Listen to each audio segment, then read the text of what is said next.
আচ্ছা কোনছে আল্লাহ বড় না মানুষ বড়? ধরো গাদা, তুই কার হাতে কার জোড়া দেশ? কুড়ায় আল্লাহ আর কুড়ায় মানুষ।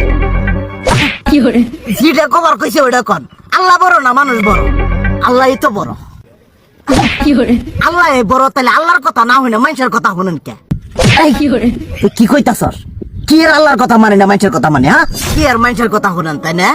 আমনে যে ওই দিনকে ডায়াবেটিসের রোগ নিয়ে যে হাসপাতালে গেলেন, ডাক্তার আপনার কত কিছু খাবার না করলো, সব কিছু না খাই এখন চলতেছেন।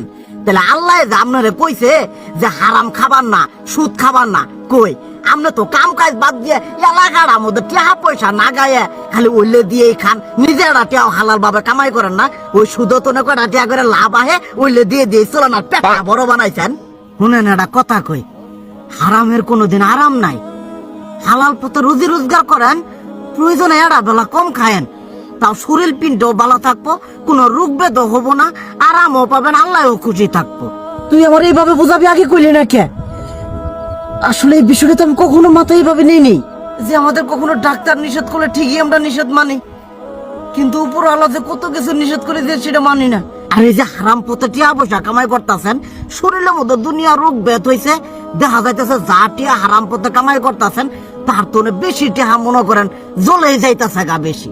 আজকের পর থেকে আমি আর এই হারাম সুদ খামো না, আমি হালাল পথে চলবো, হালাল টাকা পয়সা ইনকাম করবো।